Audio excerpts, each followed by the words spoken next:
जगत सारा क्षणिक है और आत्मा एक नित्य है।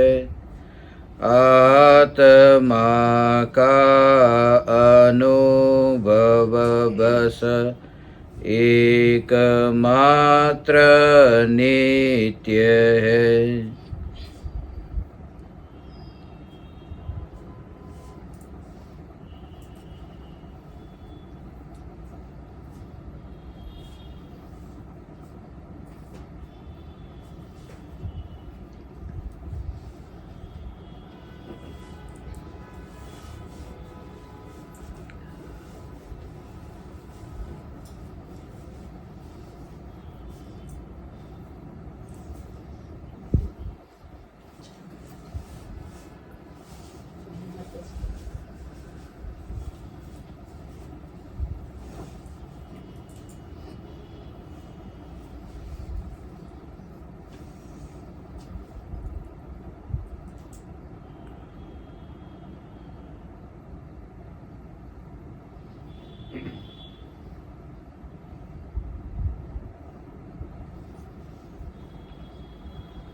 चैतन्य स्वभावी भगवान आत्मा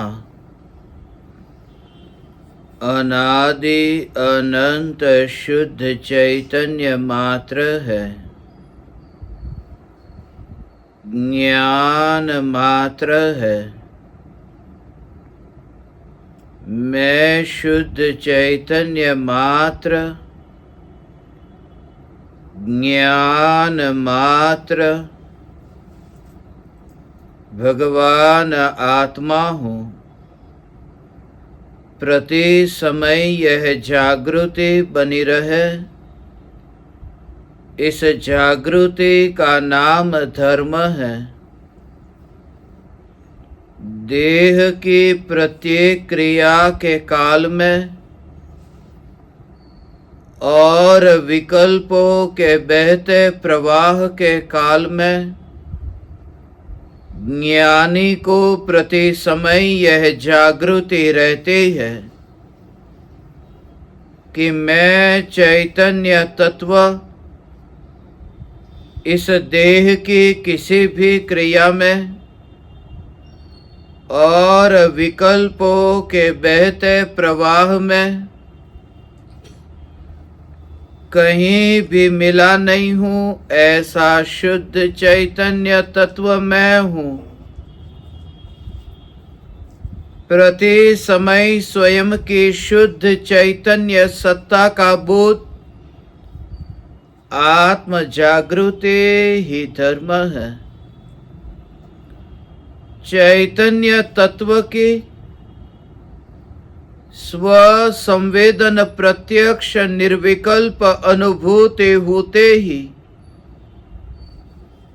देह होने पर भी देहातीत दशा प्रकट होती है।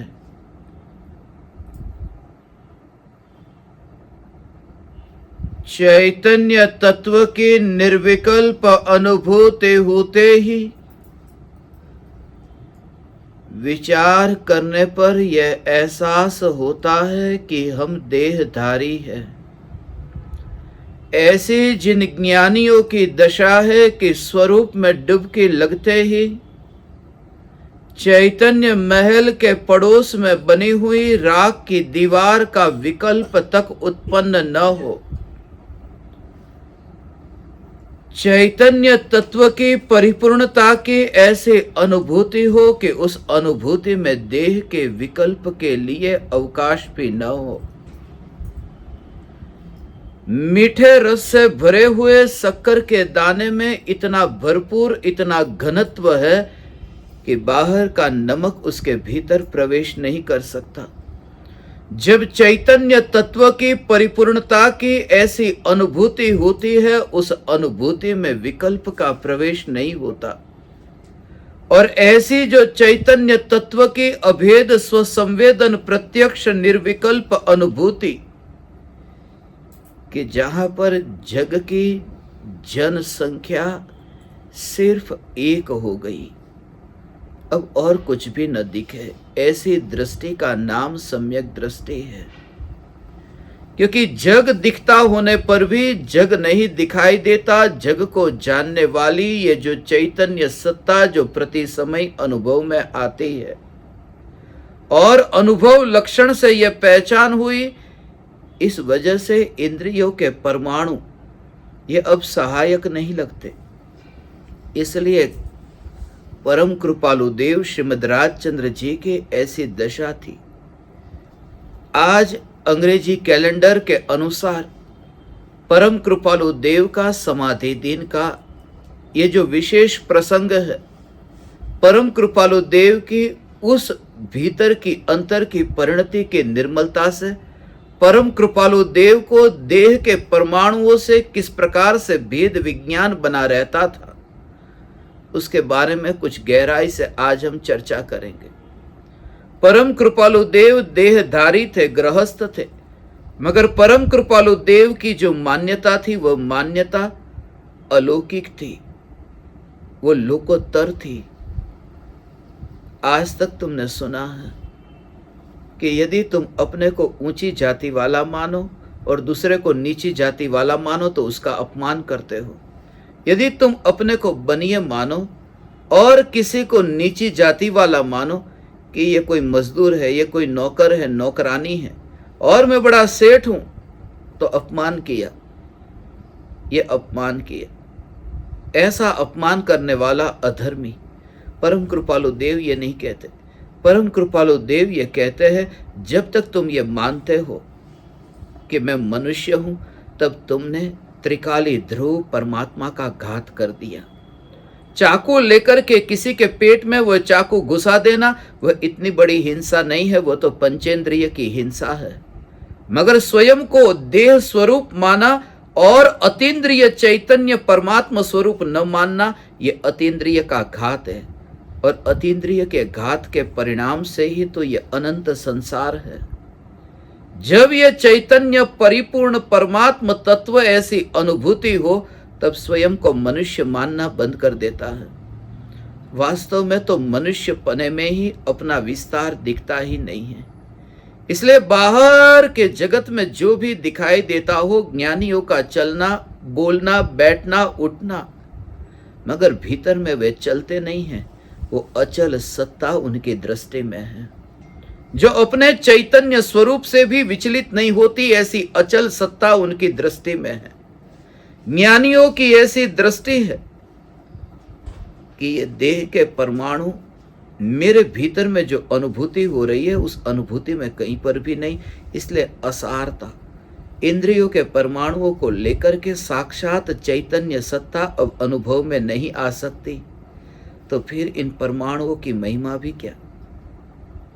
जैसे कोई व्यक्ति अपने हाथ से वो लाठी पकड़ करके अग्नि को छुए, वो छू रही है, वो लाठी छू रही है, और वह कहता है कि मुझे अग्नि की उष्णता का अनुभव अभी क्यों नहीं हो रहा, क्योंकि वो छू रही है, वो लाठी छू रही है, वो हाथ नहीं छू रहा। और ऐसे ही ज्ञानी की दृष्टि है, जैसे लकड़ी को सहारा बनाकर के आग को स्पर्श करना चाहे तो आग की अनुभूति नहीं होती। ऐसे ही ये इंद्रियों के परमाणुओं को साधन बना करके कोई चैतन्य तत्व की स्पर्शना करना चाहे, अनुभूति के स्वभाव को पहचानना चाहे, तो अनुभूति नहीं हो सकती। इसलिए इंद्रियों के परमाणुओं को एक और रख करके, जैसे कोई लाठी को एक और छोड़ दे और हाथ सीधा आग के ऊपर लगाए, तो अग्नि का उष्णता का अनुभव होता है। जब ज्ञानी को यह ध्रुव चैतन्य परमात्म तत्व में हूं ऐसी अनुभूति होती है, तब देह बिल्कुल पास में, पड़ोस में होता है। यहाँ नहीं होता। जहाँ मैं हूँ वहाँ देह है ही नहीं, क्योंकि जहाँ मैं हूँ वहाँ पर ज्ञान का अनुभव हो रहा है, वहाँ परमाणु का अनुभव नहीं होता, वहाँ परमाणु की अनुभूति ही नहीं है। और इस वजह से वो अनुभव की पूर्णता का ऐसा आनंद आता है कि परमाणुओं की महिमा ही गिर जाती है। इसलिए स्वयं की सत्ता स्वयं से ही स्वयं को इतना महिमावान माना कि मैं तीन लोक का नाथ परमात्म तत्व हूं, ऐसा स्वयं का अहोभाव आया। मैं परमाणु नहीं हूं। मैं परमाणु नहीं तो परमाणु मेरे में प्रवेश करेंगे कैसे? और परम कृपालु देव देह में रहते थे, मगर देह में रह करके वो जब अंतर में डुबकी लगाते थे तब परमाणु वहां पर नहीं थे। ये देह रूपी वस्त्र तो किनारे पर रहता था और आत्मा का उपयोग चैतन्य सागर में डुबकी लगाता था और अतीन्द्रिय आनंद के मोती को पाता था, मगर फिर भी ध्यान बाहर नहीं जाता कि वस्त्र कहां पर है। वह विकल्प ही नहीं आता, क्योंकि सत्ता दिखाई थी ना। जैसे कोई व्यक्ति वस्त्र को उतार करके सागर की गहराई में जाए तो वहां पर वो वस्त्र तो नहीं पहने, मगर उसे एक अनुभव हो गया कि मैं बिना वस्त्र का हूं, फिर भी मेरी सत्ता है, मैं मरा नहीं हूं। अर्थात जो वस्त्र किनारे पर छूट गए, उस वस्त्र के कारण मेरा जीवन नहीं था। जब आत्मा का अनुभव होता है तब देह तो बिल्कुल अलग होता है और यहां साक्षात सत्ता स्वरूप वस्तु ऐसी अनुभव में आती है। चम्मच जैसे किचन में ही रह जाए और तुम मिठाई के टुकड़े को जीभ पर रखो, वहां पर वो साधन है ही नहीं, वो साधन वहां पर है ही नहीं जहां अनुभव हो रहा है। ऐसे ही ज्ञानी को पांचों इंद्रियों के परमाणु इतने दूर दिखाई देते हैं और ज्ञान की जो अनुभूति होती है उस अनुभूति में इंद्रिय तो बहुत दूर, विकल्प भी अनुभव में नहीं आता।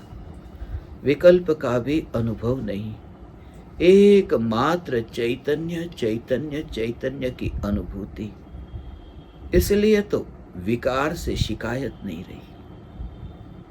वहां पर जो स्पर्शना हुई, वो स्पर्शना में कोई भी विकार के भाव की स्पर्शना नहीं हुई। वो लगेगा ऐसा जैसे लाल रंग से भरे हुए ऐसे शरबत, लाल शरबत में वो कांच के गिलास में हो, और जैसे ही तुम्हें ऐसा लगे कि मैंने छुआ, कि कैसे शरबत को छुआ, कि लाल शरबत को छुआ ही नहीं है, शरबत तो बहुत दूर है। तो किसको छुआ? कि मैंने लाल रंग के गिलास को छुआ। गिलास भी लाल नहीं है, वो शरबत लाल है, लगता है कि मैं लाल गिलास को छूता हूं, मगर जो स्पर्शना होती है वो उसकी स्पर्शना होती है जो गिलास ट्रांसपेरेंट है, वहां पर रंग है ही नहीं। ऐसे जैसे वो स्पर्शना हो और भ्रम किसी को हो जाए कि मैं लाल को छूता हूं, ऐसे ही अज्ञानी को यह भ्रम है। ज्ञानी इस भ्रम से मुक्त हो गए। अज्ञानी को भ्रम है कि मैं क्रोध का अनुभव करता हूं, आज मैं क्रोध का अनुभव करता हूं, मैं अहंकार का अनुभव करता हूं। और ज्ञानी को यह श्रद्धा है, क्रोध बहुत दूर है, जहां मैं अनुभव अनुभव अनुभव करता हूं वहां पर ज्ञान है, वहां पर क्रोध नहीं, बहुत दूर है, पीछे है। हाथ उस शरबत के पीछे जा ही नहीं सकता, वहां पर जा ही नहीं सकता, बीच में एक प्रोटेक्शन है। वो चैतन्य तत्व का ऐसा अनुभव होता है कि विकार यहां पर स्पर्शना में, अनुभव में आता ही नहीं है। इसलिए जब ज्ञानी ध्यान में बैठते हैं तब विकार तो होता है। घर छूट नहीं गया, परिवार जन के संग में रहते हैं, मगर जब घर में रह कर के भी उनका उपयोग स्वरूप सन्मुख होता है, परम कृपालु देव उसका दृष्टांत है। दुकान पर बैठते हैं, परिवार के साथ रहते हैं, मित्रों के साथ रहते हैं, रिश्तेदारों के साथ रहते हैं, मगर कमलिनी के पत्ते की भांति जो लगे कि पानी को छूता है मगर वह छूता हुआ नहीं है। ऐसे ही ज्ञानी की महिमा घट नहीं जाती, जैसे सोना कीचड़ में हो और सोने का मूल्य कम नहीं हो जाता। वह श्रद्धा है, और सोने को यदि आग में जलाया जाए तो भी उन्हें जागृति है कि जो भी जलेगा वो मैल ही जलेगा, सोना नहीं जलेगा, सोना तो और निखरेगा। इसलिए परम कृपालु देव को जब देह में ऐसी बीमारी आती, और आई थी ऐसी बीमारी, मगर बीमारी के काल में भी वे वहां से गायब हो जाते थे, बीमारी में नहीं रहते थे। कोई शत्रु आए और अपने घर में आए, घर छोड़कर भाग नहीं सकते, घर में तो रहना है, घर छोड़कर भाग नहीं सकते। सिर्फ इतना कि अपने में ऐसे मस्त हो जाए कि ध्यान ही न जाए कि कौन आया और कौन गया। ऐसे स्वरूप की स्थिरता के बल पर ही तुम अनुभव करोगे। एक समय तुम्हें ऐसा भगवान आत्मा का अनुभव होगा कि जैसे तुम अभी परमाणु के स्वरूप में अपने को फैलता हुआ देखते हो। जैसे तुम्हारा हाथ ऐसे फैलता है ना, तुम्हें लगे कि मैंने हाथ फैलाया। कुछ वस्तु को पकड़ने जाते हो, मैंने ये वस्तु पकड़ ली, मैंने ये वस्तु दे दी। मैं अभी बोल रहा हूं, ये होठ हिल रहे, मैं बोल रहा हूं। ये जो भाव अभी है, अनुभूति होते ही इन परमाणुओं से पहचान मिट जाती है। फिर जानना जो है, उस स्वभाव से ही इतनी तन्मयता है। पहले जो हाथ हिलता था, अब वहां पर हाथ तो हिलता है, मगर जानने वाला जो चैतन्य परमात्मा है, जो अनंत हाथ के बनने और बिखरने पर भी जो उसमें गया नहीं, ऐसी सत्ता स्वयं की अलग दिखाई देती है। ऐसी सत्ता का दर्शन भगवान सम्यक दर्शन है। यह सत्ता का दर्शन सम्यक दर्शन है। इतना अहोभाव आए, इतना अहोभाव आए कि फिर देह के गिरने से अपने को गिरता हुआ नहीं देखता। बादल बरसते हैं, मगर बादल बरस करके पानी हो गया, मगर वह आकाश तो नीचे आया ही नहीं, ऐसा दिखाई देता है। वहां पर आकाश था, आकाश है, मगर बादलों के बरसने से वह आकाश थोड़ी नीचे गिर जाता है। ज्ञानी को ऐसे ही दिखता है। देह यदि गिर जाए, देह यदि राख में मिल जाए, तो भी मेरी यह चैतन्य सत्ता नीचे गिरती हुई दिखाई नहीं देती। और इसी वजह से बादल यदि बरस जाए, गिर जाए, बरसात गिरती है, मैंने आज तक आकाश को रोता हुआ नहीं देखा कि अरे मेरे पास जो था वो कुछ चला गया। आकाश की सत्ता अपनी है और बादल बरसते रहे, बादल रहे या न रहे। ये मैं तुमसे इसलिए कह रहा हूं कि परम कृपालु देव को अंतिम घड़ी में जो देह का रूप देखते हो, दया आती है, मगर परम कृपालु देव के पास में बैठकर रोने वाले को परम कृपालु देव कहते हैं, रोना है तुम मेरे लिए मत रो, तुम अपने लिए रो। क्योंकि इस योग में रह कर के भी तुम पाने से वंचित रह गए। ये सत्संग के योग में रह कर के भी तुम अपनी परिणति की निर्मलता से वंचित रह गए। जैसे जैसे मृत्यु नजदीक आती थी और परम कृपालु देव की परिणति बढ़ती थी, जैसे तुम सामने हो और कोई ट्रेन आती हो ना, सामने से जैसे ट्रेन आती हो और जितनी दूर हो, अभी 1 किलोमीटर की दूरी पर है और फंस गए हो तुम, मरना तो निश्चित है, मगर ट्रेन जैसे नजदीक नजदीक नजदीक आती है, तुम्हारा भय बढ़ता जाता है, अंदर का दुख भी बढ़ता जाता है कि अब मरा, अब मरा। और ज्ञानी को भी मृत्यु जब सामने आती है, मृत्यु सामने आती होने पर भी वह अनुभव करते हैं, वह अनुभव करते हैं कि थोड़ा भी चैतन्य स्वरूप में परिवर्तन नहीं आया। आग जैसे 10 मीटर की दूरी पर है और फिर नजदीक आई, नजदीक आई, नजदीक आई, मगर दर्पण को जलाती नहीं है। इसलिए दर्पण निश्चिंत है कि आग भले ही कितनी ही आए, मगर मेरे को जला नहीं सकती। ऐसे ही ज्ञानी को विकल्प और विकार उत्पन्न होते हैं, मगर वह विकार जिसको जला नहीं सकता, ऐसा जो ज्ञान दर्पण है, ऐसा जो ये चैतन्य दर्पण है, ये चैतन्य दर्पण में उनकी प्रतीति है। वो खंड खंड रूप स्वयं को अनुभव नहीं करते, अखंड एक रूप अनुभव करते हैं। उसका भाव समझते हो? बहुत सूक्ष्म भाव है। जैसे अभी यहाँ दर्पण है और ये आग है। आग अभी 7:42 पर प्रतिबिंबित हुई। अभी आग यहाँ बुझ गई और बर्फ आया। अब बर्फ जो है वो 7:43 पर दर्पण में प्रतिबिंबित हुआ। यहाँ पर आग है और यहाँ पर बर्फ है, और यहाँ पर भी 2 है। एक कि जिसमें आग प्रतिबिंबित हुई है, ऐसी दर्पण की एक अवस्था। फिर 1 मिनट के बाद जिसमें बर्फ प्रतिबिंबित हो रहा है, ऐसी दर्पण की अवस्था। ये दर्पण की 2 अवस्था हुई। मगर जो व्यक्ति अपने को दर्पण का मालिक मानता है, वो खंड खंड रूप नहीं, कि आग जिसमें प्रतिबिंबित होती है ये दर्पण मेरा, बर्फ जिसमें प्रतिबिंबित होता है ये दर्पण मेरा। वो खंड खंड रूप दर्पण का मालिक नहीं होता, दर्पण, यस, ये दर्पण ही ये मेरा दर्पण। तो ज्ञानी को टेबल जानने में आया, कुर्सी जानने में आई, खिड़की दरवाजे ये जानने में आते, नई नई ज्ञान के अवस्था में ये रूप प्रतिबिंबित होते हैं। मगर जो एकत्व है वो एकत्व सत्ता में एकत्व है।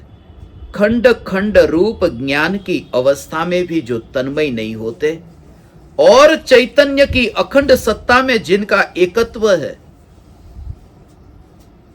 वे ज्ञानी देह में कैसे हो सकते हैं? इसलिए जिनके निकट मृत्यु आती होने पर भी अब जिन्हें अमृत का अनुभव हो गया, इसलिए अनंत काल के लिए मृत्यु मेरे पास में आ नहीं सकती, ऐसा दिखाई देता है।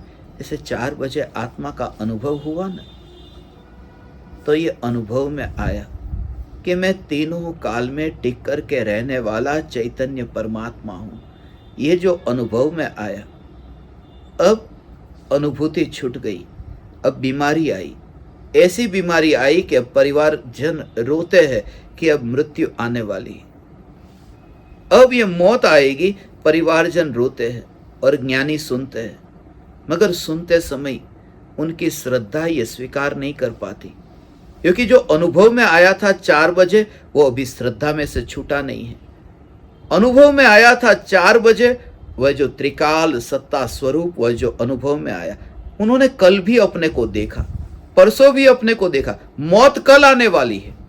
जो परिवार के लोग ये कहते हैं कल मौत आने वाली है, डॉक्टर ने कह दिया 24 घंटे बाकी है, मगर ये कहते हैं 4 बजे जो मैंने देखा है अपने को, अनंत काल तक मैंने अपना एग्जिस्टेंस, अपनी सत्ता देख ली, इसलिए अब कल मृत्यु होगी। ये सुनता तो है, मगर सुनने के काल में भी उनकी जो पकड़ है वो पकड़ छूटी नहीं है, वो जो अनंत काल तक टिकने वाला है उसमें से। इसलिए अज्ञानी को ऐसा लगता है कि ज्ञानी को भय क्यों नहीं लगता मृत्यु का। शरीर में इतनी बीमारी आ रही है, हाड़ पिंजर दिख रहा है, चमड़ी जल रही है आग में, जैसे मांस को जलाने के लिए रखा हो। परम कृपालु देव की चमड़ी अंतिम घड़ी पर ऐसे ही जल रही थी भगवान, मगर जलती हुई चमड़ी में भी नहीं जलता हुआ ज्ञान उन्हें अनुभव में आता था, क्योंकि ज्ञान ही यदि जल जाता तो ये चमड़ी जल रही है उसका पता किसको चलता।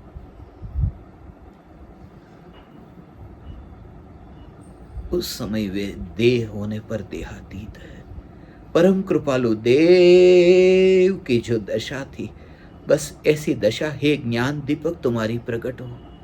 तुम जब वन जंगल में मुनि धर्म का पालन करके विचरण करोगे, तब ऐसी ही दशा होगी। गरम गरम पत्थर पर, देह पर वस्त्र नहीं है और गरम पत्थर पर जब चमड़ी जलती होगी, दुनिया तुम्हें कहेगी बेचारा है, मगर तुम अनंत सिद्धों से बस थोड़ा सा फासला।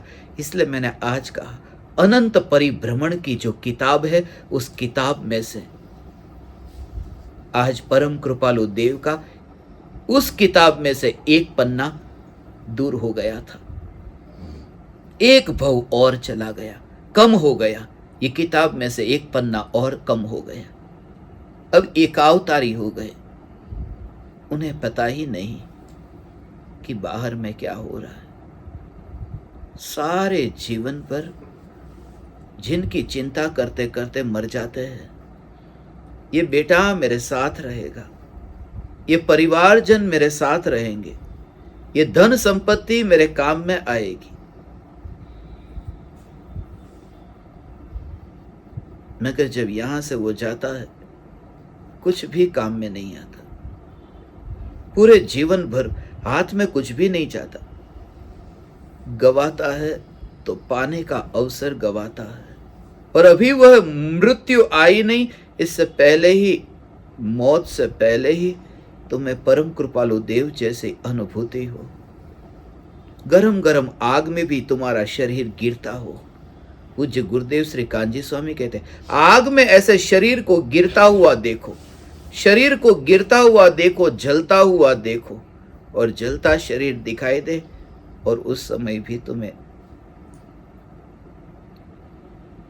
अनंत काल के लिए जिसका अस्तित्व मैंने देखा, जो जली नहीं, वह तो यहाँ पर है ही नहीं, वह तो यहाँ पर जल नहीं रही। ऐसा अनंत सामर्थ्य भगवान का, यह परमात्मा का अनंत सामर्थ्य। देह छूट जाए उसकी परवाह नहीं। इसलिए मैं कहता हूं ना, मृत्यु आएगी एक दिन के लिए भी यदि मुनि धर्म का पालन होगा तो वो परवाह नहीं करता। वो दशा ही ऐसी है, वो दशा ही ऐसी है। फिर आज मृत्यु आ जाए, वो आत्महत्या नहीं है, वह आत्महत्या नहीं है। आत्मा की महिमा गाई, आत्मा का आदर किया, आत्मा का इतना आदर किया, परमात्मा का इतना आदर किया कि हे सिद्ध परमात्मा, जैसे आप देह के बिना अशरीरी हो, अब मैं अपने चैतन्य स्वरूप में इतना मस्त रहता हूं कि वस्तुओं को लेकर के मैं अपना भोग नहीं करता हूं, वस्तुओं को पकड़ करके भोग नहीं करता हूं, मिठाई के टुकड़े को हाथ में लेकर के भोग नहीं करता हूं। ऐसा नहीं कह रहा हूं। ज्ञानी की जो दशा है कि मैं इन परमाणुओं को लेकर के चैतन्य का भोग नहीं करता। इसलिए जिसको तुम देखते हो पत्थर पर जलता हुआ शरीर मुनि का, ज्ञानी कहते हैं मैं उसको लेकर के आत्मा को नहीं भोगता, वो तो एक और रखा हुआ है और एक और पड़ा हुआ है। मैं मध्य लोक में नहीं, मैं सिद्धों के साथ में, सिद्धों के साथ में विराजमान होकर उस सिद्धत्व को मैं भोगता हूं। और यही तो दृष्टि है, यही तो आत्मज्ञान है। ये मूढ़ दृष्टि की समझ में नहीं आ सकता। इसलिए मिथ्या दृष्टि ये पहचान ही नहीं पाएगा। वो पहचान करेगा रूप से, रंग से, वो देह की क्रिया से, परिणाम से, भावों से पहचान करेगा कि भाव कैसे है। कृपालु देव को अंग्रेजी कैलेंडर के अनुसार आज का जो दिन 9 अप्रैल का दिन, 9 नवंबर 1867 के दिन कृपालु देव का जन्म हुआ था और 9 अप्रैल 1901 परम कृपालु देव का देह परिवर्तन हुआ। आज सुबह से ही मुझे ये विचार आ रहा था, 121 बरस पूरे हुए, 1 to 1 ज्ञान दीपक का पिछले कुछ दिन से मैसेज आ रहा था, 1 to 1 मीटिंग कब होगी। मैं कनाडा से अभी आया, पूछ रहे थे कि कब मिलना होगा, कब मिलना होगा, 1 to 1 मीटिंग। और आज ही के दिन मुझे सुबह से यही विचार चल रहा था। रात्रि के 2 बजे से ये विचार की धारा शुरू हुई। परम कृपालु देव का देह परिवर्तन दिन के समय 2 बजे हुआ। परम कृपालु देव ने देह को छोड़ा, 2 बजे का समय मैंने घड़ी में देखा और उस समय से ही ये विचार चल रहा था कि परम कृपालु देव एक अपने से ही मिल रहे और किसी से नहीं। वो तो कह रहे हैं कि कोई मुझे बुलाना मत, मैं अपने आत्म स्वरूप में लीन होता हूं। अज्ञानी मरने के काल में अपने बेटे को परदेश से यहां स्वदेश में बुलाता है। बेटा दुकान पे हो तो घर पे बुला लेता है, बेटा बाहर गांव गया हो तो घर पर जल्दी से आ जा, मौत की घड़ी है। परम कृपालु देव ये कहते हैं मैं तो किसी को नहीं बुलाता, तुम मुझे मत बुलाना, तुम मुझे मत बुलाना, कोई मत बुलाना मुझको।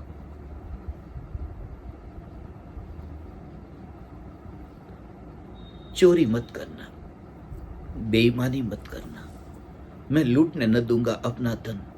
मैं जागरूक हूं, कोई भी चोर मेरे घर पर आकर के मेरे धन को लूट नहीं सकता, मेरे धन को लूट नहीं सकता। मैं जागता हूं, जब मैं घर में नहीं होता हूं तब चोर चोरी करता है, या फिर मैं घर में सोता हूं तब चोर चोरी करता है।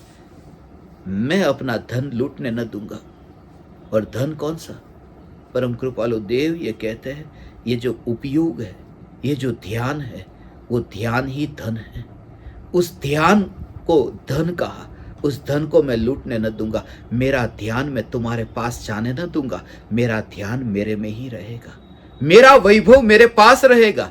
मैं अपना ध्यान लूटने न दूंगा, क्योंकि मैं अपने घर में बैठा हूं, क्योंकि मैं जागृत बैठा हूं।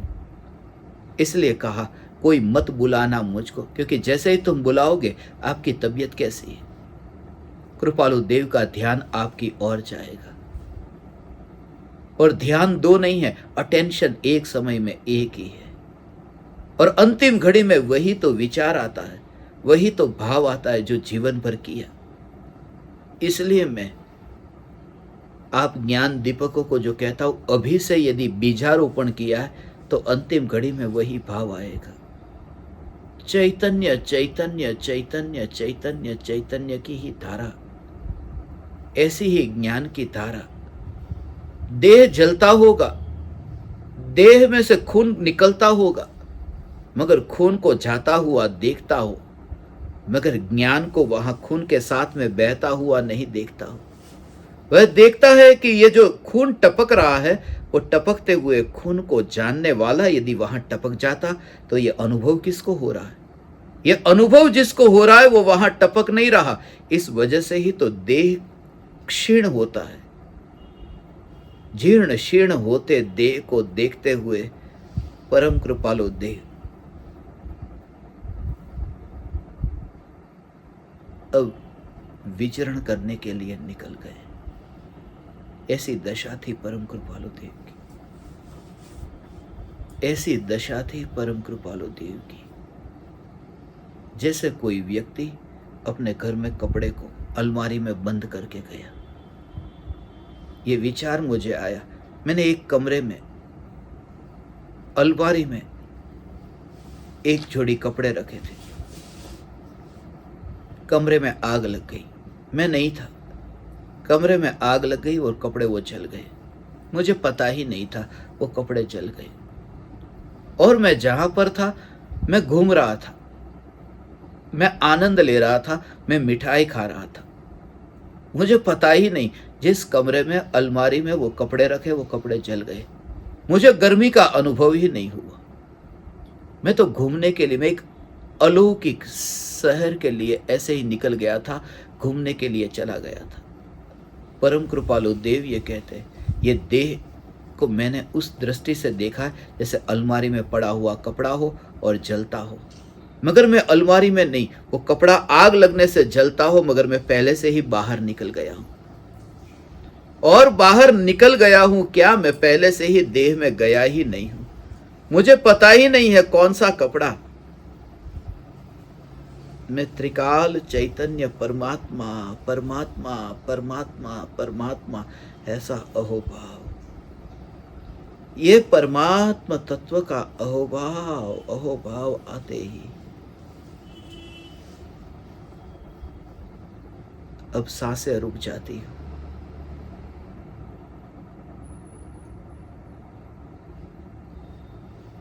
सांसों की गति मंद होती हो, मगर फिर भी वो ज्ञान की धारा वो रुकती हुई नहीं दिखाई देती।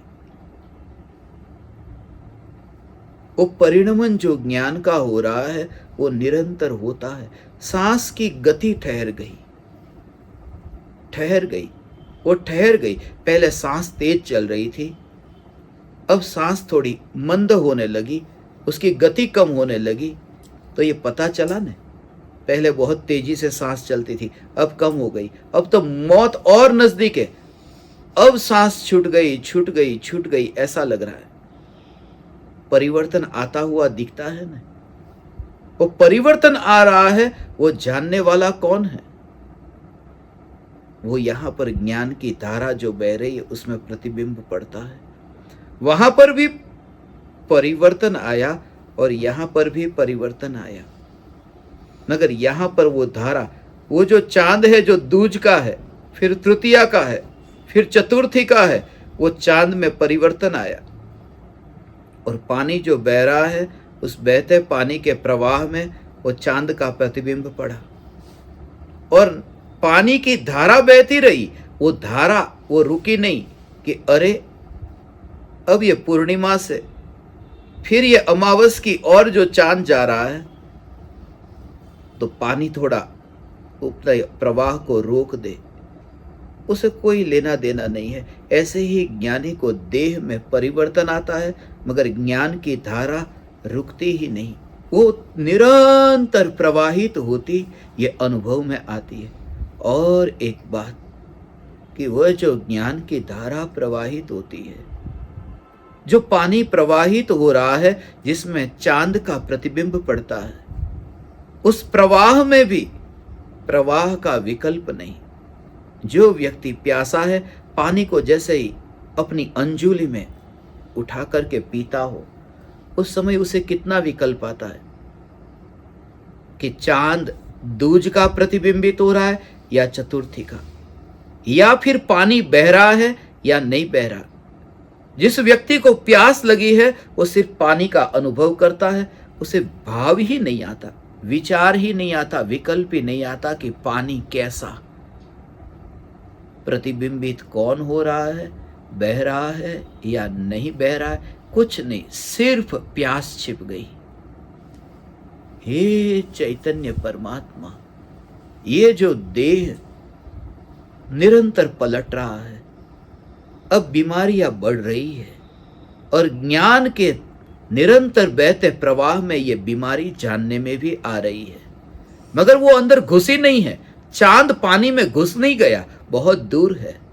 ज्ञान में जो जानने में आती ये देह की अवस्था, वो देह की अवस्था ज्ञान में जानने में आती है। यह ज्ञान की धारा बहती है, मगर वहां विकल्प ही नहीं होता। चांद का विकल्प तो नहीं, बहते पानी का विकल्प भी नहीं, सिर्फ पानी की स्पर्शना हुई कि प्यास छिप गई। उसे निर्विकल्प अनुभूति का self realization, unperturbed state of the meditation, कि वहां पर धारा बहती रहे मगर अनुभव नित्यता का। इसलिए तो ज्ञानी जब ध्यान में से बाहर आते हैं तो कौन से लोक में आ गए, ये क्या हो गया, ऐसा अनुभव होता है। पानी को चखा और चांद को देखा कि ये क्या, वो जो अनुभव में आया उसने तो प्यास छिपा दी। सहारा के रण में से तरसता हुआ, तड़पता हुआ आया था पानी की खोज में, और पानी मिल गया। अनंत संसार का परिभ्रमण यह सहारा का रेगिस्तान है, ऐसा लगता है। इसलिए तुम्हें इसकी महिमा अभी भले न आए, इसलिए मैं आपको जो कहता हूं, आज नहीं 10 साल 20 साल बाद में जो अनुभव, वो मौत की घड़ी आएगी, उस समय जो तुम्हें अनुभव स्वयं की वो ज्ञान की धारा का, अनंत जीवों को ऐसी ही अनुभूति हुई, जिन्होंने पाया ऐसे ही पाया। द स्टेट ऑफ डिटैचमेंट ऐसे ही प्रकट नहीं होती। अब कोई कहे कि वो चांद में कैसा परिवर्तन आता है, तुम्हें कुछ भी नहीं होता। जब वो पानी पीता है ना, कोई उसे कहे कि देख ये चांद पलट गया, तुम्हें कुछ नहीं होता। जब पानी पी लेता है उसके बाद में कहता है, क्या कहा, थोड़ी देर पहले कुछ कहा, मुझे तो पता ही नहीं आपने क्या कहा। ज्ञानी को जब चैतन्य तत्व की ऐसी मस्ती होती है और परिवारजन, रिश्तेदार आकर कहे ने आपकी तबीयत कैसी है, उस समय ऐसी ही दशा है जैसे कोई व्यक्ति पानी पी रहा हो, उस समय पूछे कि चांद कैसा है। उस दशा को तुम समझो, बहुत निराली दशा है ये, विरले को समझ में आ सकती है। उस व्यक्ति को तुम पूछो जो पानी का स्वाद लेता है, पानी की स्पर्शना से उसकी प्यास छिप गई। और यहां तो ऐसी है, अनंत काल तक पानी पीता ही रहता है, जितना पीता है उतनी और प्यास और प्यास, अनंत काल तक ये पानी पीता रहता है, अनंत काल तक वो तृप्त होता रहता है। पूरा जीवन चांद पर ही जिया, चंद पर ही जिया। इसलिए चंद परम कृपालु देव के नाम के साथ में राई चंद, ये चंद नाम था। परम कृपालु देव को यह भेद विज्ञान था। आज परम कृपालु देव का समाधि दिन है। जन्म और मृत्यु के बीच में परम कृपालु देव का 33 बरस 5 महीने का जीवन था। 33 बरस 5 महीने। आप किसी की प्रार्थना सभा में गए हो ना, देखते हो ना, नीचे एक जन्म की तारीख लिखी और दूसरी और मरण की तारीख, और उसके बीच में एक डैश होता है। वो डैश बहुत महत्वपूर्ण है। कहते हैं कि वो जन्म और मरण के बीच में जो डैश है वो एक जीवन बताता है। जीवन बहुत छोटा है, जन्म और मरण के बीच का वो जीवन, वो डैश है। अज्ञानी ये कहता है जन्म और मरण के बीच में जीवन होता है, एक जीवन। मगर मैं कहता हूं जन्म और मरण के बीच में जीवन नहीं होता। जो आत्मा का जीवन है उसके बीच में अनंत जन्म और अनंत मरण होते हैं। वो जीवन, आत्मा का जीवन, उसमें जन्म हुआ, मरण हुआ, जन्म हुआ, मरण हुआ। और यदि गहराई में जाओ तो आत्मा का जो जीवन है उसके बीच में अनंत जन्म अनंत मरण नहीं, उसके पड़ोस में अनंत जन्म अनंत मरण, क्योंकि उस रेखा में तो किसी का प्रवेश नहीं। वह अखंड रेखा, वह चैतन्य रेखा है, वह चैतन्य रेखा। हे ज्ञान दीपक, यह जागृति, ये सुनते सुनते भी तुम्हारे अंतर में मिथ्यात्व गल रहा है, मिथ्यात्व पिघल रहा है, क्योंकि तुम मुर्दे नहीं हो, तुम परमात्मा हो ने। पत्थर पर भी पानी डाले तो पत्थर पर भी पिघलता है, तुम तो परमात्मा हो। कैसे नहीं पिघलोगे ये रोज रोज चैतन्य की पुकार सुन करके। और जब वह अनुभव होता है, कृपालु देव कहते हैं स्वर्ग में जो देव है उसको नरक के बारे में पूछो। नरक की दुर्गंध कितनी होती है पता है? नरक के परमाणु, एक परमाणु को भी यहां पर लाए तो हजारों किलोमीटर तक लोग बेहोश हो जाए उस दुर्गंध से। मगर कृपालु देव कहते नरक में इतनी दुर्गंध है मगर वह दुर्गंध स्वर्ग तक पहुंचती नहीं, और स्वर्ग के देवों में जो सुगंध है वो नरक तक पहुंचती नहीं।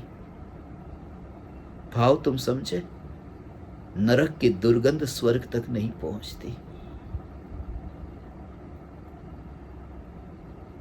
ज्ञानी परिवार के साथ रहते, प्रेम है, राग है, परिवार के प्रति अनहद भक्ति, राग, वात्सल्य परिवारजनों के प्रति होता है, वो भी ज्ञानी का प्रेम है।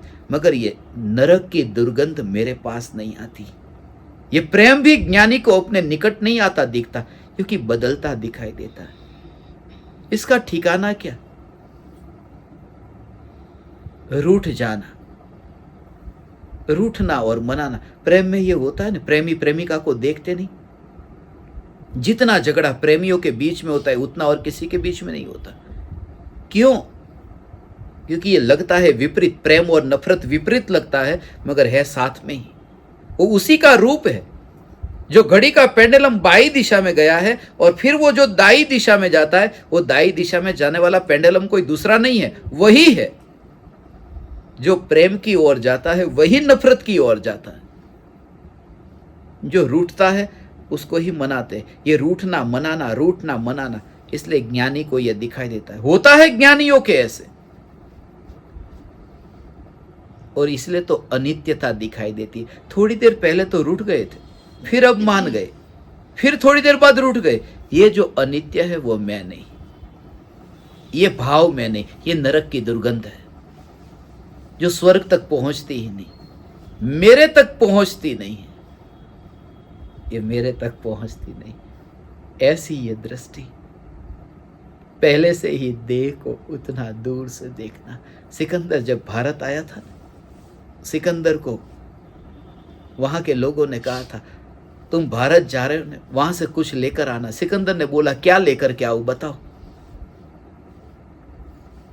क्या कि भारत में वैसे तो कुछ लाने के लिए है ही नहीं। भारत में ऐसा क्या है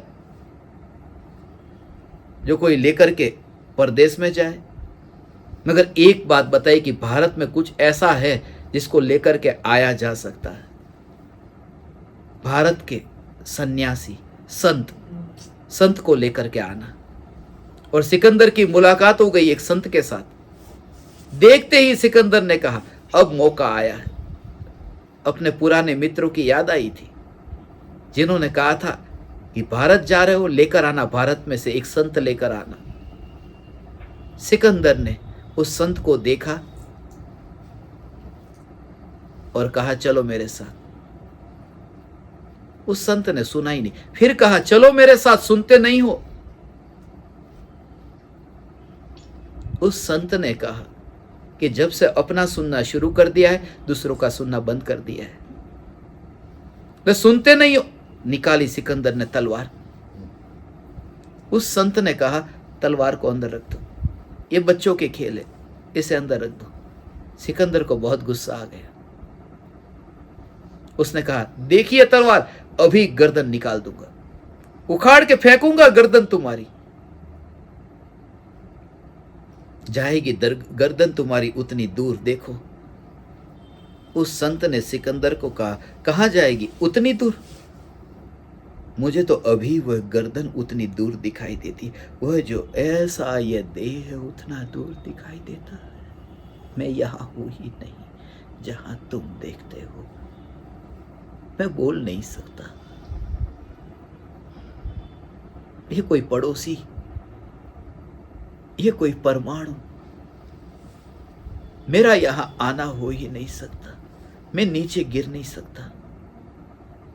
मैं सिद्धों की श्रेणी का सिद्ध हूं। मैं चमड़े के अंदर बैठता नहीं, मैं चमड़े के ऊपर, मैं पृथ्वी के ऊपर नहीं। तीर्थंकर परमात्मा जैसे जमीन के ऊपर चलते, उनका विहार होता है जमीन के ऊपर होता है, वे जमीन को छूते नहीं। तो मैं परमाणु को कैसे छू? अनित्यता की, असारता का ऐसा बोध हो कि नित्यता की यात्रा परम कृपालु देव की वह दशा थी। परम कृपालु देव को अंतिम घड़ी में मौत जैसे ही निकट आ रही, वो तो पहले से ही कह के आए स्मशान में,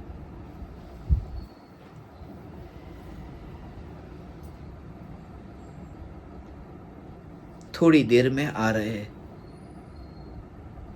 बस थोड़ा काम है, एक दो जगह जाकर के फिर आ रहे। जब भी मैं स्मशान में जाता हूं, इस बार भी अंतिम बार जब मैं नासिक में गजपंथा के स्मशान में गया था, उस समय यही भाव आया था। एक काम बीच में आ गया है, वो निपटा करके इधर ही आ रहा हूं। कनाडा जाकर के अमेरिका के ज्ञान दीपकों की स्थापना करके अभी इधर ही आ रहा हूं। थोड़ा काम बीच में आ गया, जैसे तुम घर से निकले और बीच में कोई काम आ जाए ना। अल्टीमेट तुम्हारा वह काम नहीं था, अल्टीमेट कुछ और था।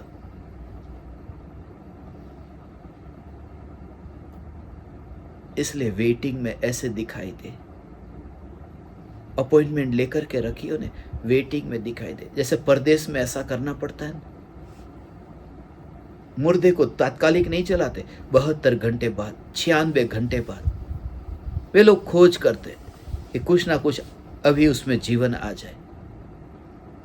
तात्कालिक जलाने की परमिशन नहीं है यहां की तरह। शायद कभी बच जाए, क्या पता, मगर अपॉइंटमेंट लेकर के रखते पहले से,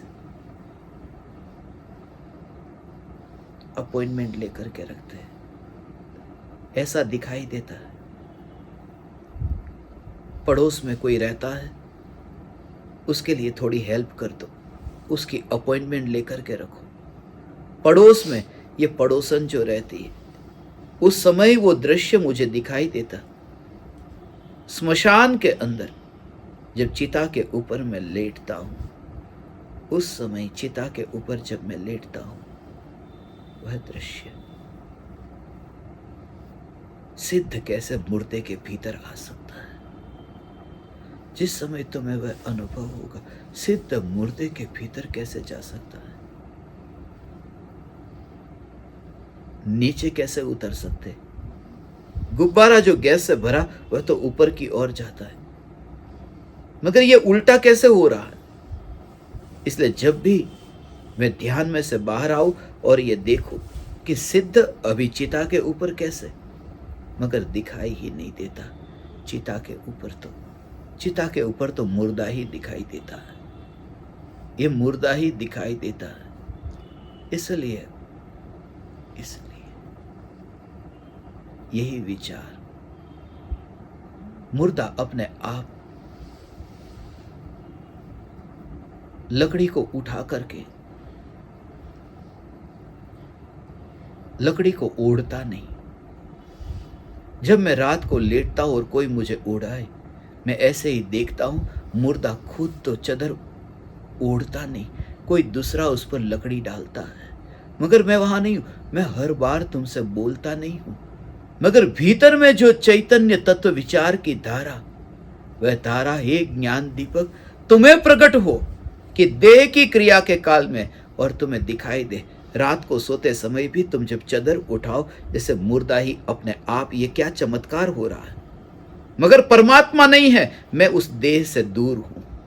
ये सेपरेशन परम कृपालु देव को रियलाइज हो रहा था। इसलिए लकड़ी की चिता पर जाने से पहले कृपालु देव लकड़ी की कुर्सी पर थे। वो कुर्सी लकड़ी की कुर्सी पर परम कृपालु देव थे। आज का दिन कृपालु देव का देह परिवर्तन का दिन है, मगर उनका देह परिवर्तन नहीं हुआ ही नहीं। नींद में सोते हुए व्यक्ति को एक कमरे से दूसरे कमरे में ले जाओ और पूछो कि कमरा बदल गया, कैसा लग रहा है, कोई उत्तर नहीं मिलेगा। क्यों? क्योंकि वो पहले कमरे में भी नहीं था तो दूसरे कमरे में कैसे जाएगा। जब तुम देखते थे कि वो पहले कमरे में है, तब भी वो नींद में ही था, कमरे में नहीं था। जो ध्यान में लीन है, ऐसे ज्ञानी का देह जब पलट जाता है तब लगता है कि कैसा लगता होगा। देह पलट गया मगर उनका देह पलटा नहीं है, क्योंकि वे जहां पर स्थिर हुए हैं वहां तो परिवर्तन ही नहीं दिखता। वहां तो निराकुल शांति का, आनंद का अनुभव होता है। वहां देह कहां? कोई व्यक्ति पूछे नींद में सोते हुए व्यक्ति को कि कैसा मजा आ रहा है, पता ही नहीं, बोलेगा भी नहीं, पता ही नहीं है उसे। कोई पूछ रहा है, उसका ही पता नहीं है। ध्यान की वह दशा। आज से यदि ये तैयारी की, कल तुम्हें याद आएगा। इसलिए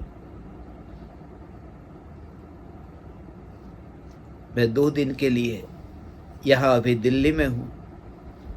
मुझे ये भाव आया आज और कल 2 दिन के लिए यहां पर दिल्ली में सत्संग हो, फिर पता नहीं आगे कब सत्संग होगा। क्योंकि जैसे ही समय सार, यूनिवर्सल समय सार ध्यान शिविर जो उमराला में रखी, उसके बाद तो अपन जंगल की मस्ती में होंगे न।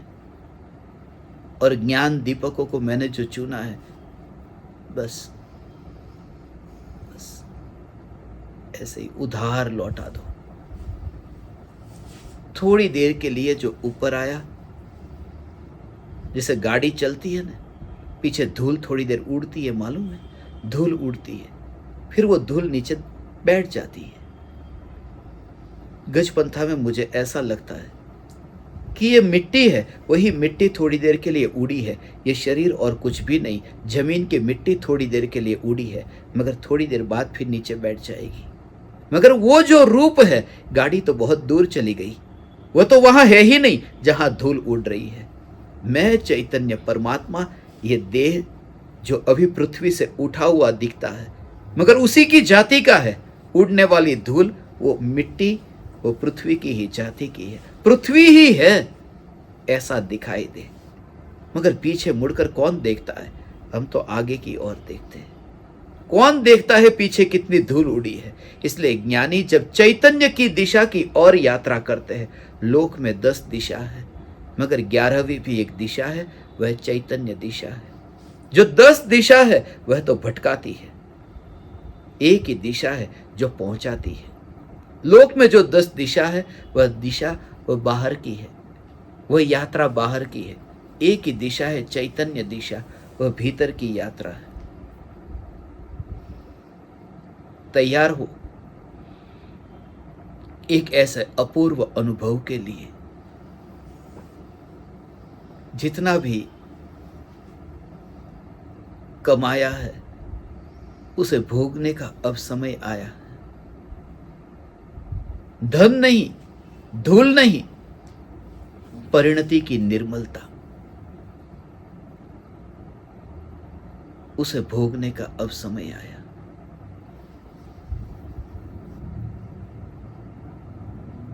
चैतन्य तत्व की साधना से जीवन समाप्त होने से पहले जीवन को पहचानना।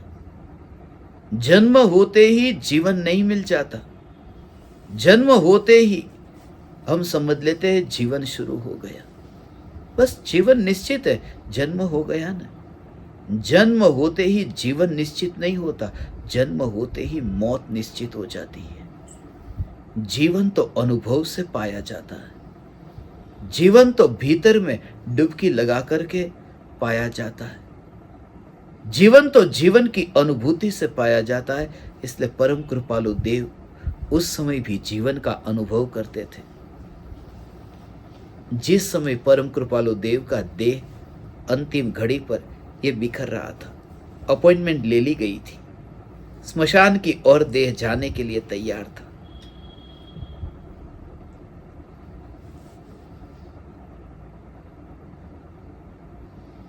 कौन किसका जनाजे को नहलाया, सजाया,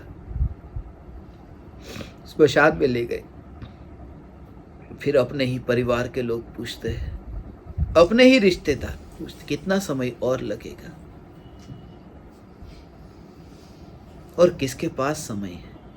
आज के इस जगत में आप समस्त ज्ञान दीपकों ने अपना अमूल्य समय निकाला, वरना किसके पास समय है? मतलब कि इस दुनिया में 4 आदमी भी तब मिलते हैं आज के इस जमाने में जब 5वां कोई कंधे पर होता है। और तुमने 4 गति के परिभ्रमण से छुटकारा पाने के लिए और 5म गति की प्राप्ति के लिए ये परम कृपालु देव के भेद विज्ञान के बारे में जो सुना, देह होने पर देहाती, ऐसे ही देह होने पर देहाती। शरीर में चोट लगे, मच्छर इतने बैठे, गांव था, एयर कंडीशन नहीं था, पंखे भी नहीं। परम कृपालु देव जहां पर राजकोट में जो देह परिवर्तन हुआ कृपालु देव का, नर्मदा मेंशन में, मैं सभी ज्ञान दीपकों को उस भूमि की स्पर्शना के लिए कहता था, एक बार वहां पर आप आओ और बैठो जहां परम कृपालु देव का देह छूटा है। वो भूमि तीर्थ हो गई। इसलिए मुझे जैसा भाव मुझे पावापुरी में महावीर भगवान के विदा होने पर जहां उस भूमि की स्पर्शना से आता है, ऐसा ही भाव मुझे आता है। भले कृपालु देव का मोक्ष नहीं हुआ, मगर उस भूमि पर जाते ही वह भाव आता है। नर्मदा मेंशन में वहां पर भी और लोग भी रहते, पावापुरी में भी लोग रहते, बिहार में कितने लोग रहते, मगर कितने लोगों ने धर्म पाया। तुम भाव से भीग करके वहां जाओ तो तुम्हें धर्म का अनुभव होगा। कृपालु देव की वह अंतिम घड़ी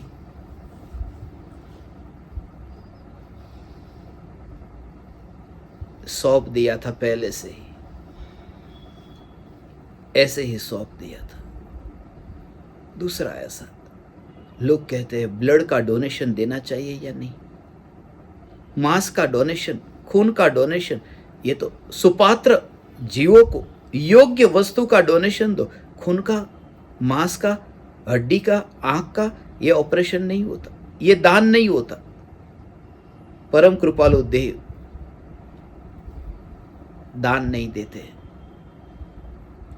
मच्छर बैठते हैं ना, तो शरीर में से मच्छर बैठ करके खून पीते हैं, और परम कृपालु देव भीतर में चैतन्य का अमृत पीते हैं। ये बाहर में, और ऐसा नहीं कि कोई आया है, कहीं देखते ना ब्लड का डोनेशन देने वाला, उसके अंदर सुई चुभाई है और ब्लड निकाल रहे, बोतल में ब्लड इकट्ठा हो रहा है। परम कृपालु देव के शरीर में से मच्छर के अंदर खून इकट्ठा हो रहा था, इतने मच्छर बैठे थे। मगर कृपालु देव ये नहीं कहते मैंने ब्लड का डोनेशन दिया। सामने एक बोतल में से दूसरे बोतल में जैसे खून जाता हो, और ना मैं पहली बोतल में हूं ना मैं दूसरी बोतल में हूं, मैं सिर्फ दूर से देखता हूं। ऐसे कृपालु देव कहते हैं ये शरीर और मच्छर का शरीर, एक शरीर में से दूसरे शरीर में खून ट्रांसफर हो रहा है, मगर ना मैं मनुष्य में ना मैं मच्छर में, मैं दूर से देखने वाला चैतन्य चैतन्य चैतन्य चैतन्य परमात्मा हूं। ऐसा तुम्हें अनुभव हो भगवान। ऐसी अनुभूति के बल पर तुम्हारा मनुष्य जीवन सफल हो। यह सत्संग का जो अवसर मिला, ये अवसर उसका तुम सदुपयोग करो। भावना पाता हूं, कल मैं दिल्ली में हूं, एक दिन और हूं, परसों तो उमराला पहुंच जाऊंगा, और उसके बाद जैसा मैंने आपको कहा 14 तारीख को महावीर जयंती के दिन बहुत समय से कच्छ पे, गुजरात की सरहद, पाकिस्तान के बिल्कुल पास में, बहुत समय से कुछ साधक आमंत्रण दे रहे थे और मैंने वचन दिया हुआ था। उस वचन को पालन करने के लिए मैंने वादा कर दिया था उनको। उस वादे का पालन करने के लिए एक दिन के लिए 14 तारीख को महावीर जयंती के दिन वहाँ बहुत भव्य कार्यक्रम उन्होंने रखा है, और उसके बाद में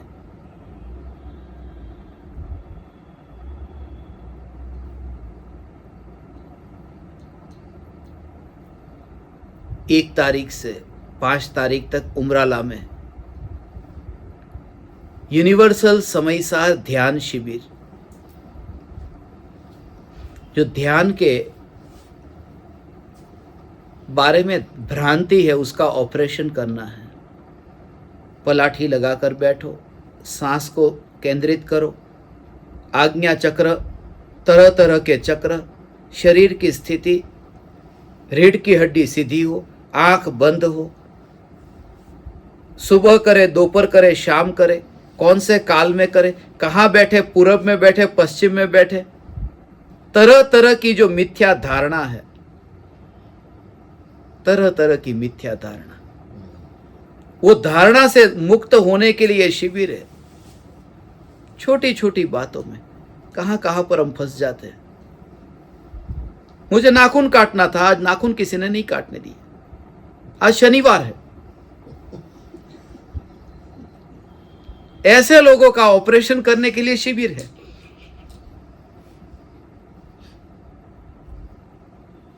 नाखून नहीं काट सकते, रात को नहीं काट सकते, सुबह ही काटो, ना धो करके काटो, थोड़े कोमल हो जाएंगे। शनि की पनौती लग जाती है, जैसे अनादिकाल से लगी ही नहीं हो, पहले से ही लगी हुई है। ये भटकना क्या है, ये दुख क्या है? ऐसे ही जिन जिन को शनि की पनौती लगी है, उनके लिए ये 5 दिन की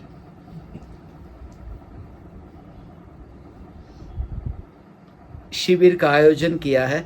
आप सब, मुझे मोटा भाई ने बताया, बहुत से ज्ञान दीपकों के नाम तो आ चुके हैं, और सभी प्रत्यक्ष और परोक्ष ज्ञान दीपकों को आना ही आना है। सभी प्रत्यक्ष परोक्ष ज्ञान दीपकों को इस शिविर को नहीं चूकना है, और जो ज्ञान दीपक नहीं है और ज्ञान दीपक होंगे उन्हें भी आना है। और कुछ महत्वपूर्ण बातें हैं जो आपको मुझे बतानी है, जो कल के सत्संग में यदि समय मिला तो मैं आपको बताऊंगा। हम सब अपने हृदय के अंतःकरण से परम कृपालु देव की जो दशा थी उस दशा तक पहुंचने की भावना भाते हैं, और उन ज्ञानी के चरणों में अगणित अगणित अगणित वंदना करते हैं, प्रणाम करते हैं। चैतन्य चैतन्य चैतन्य।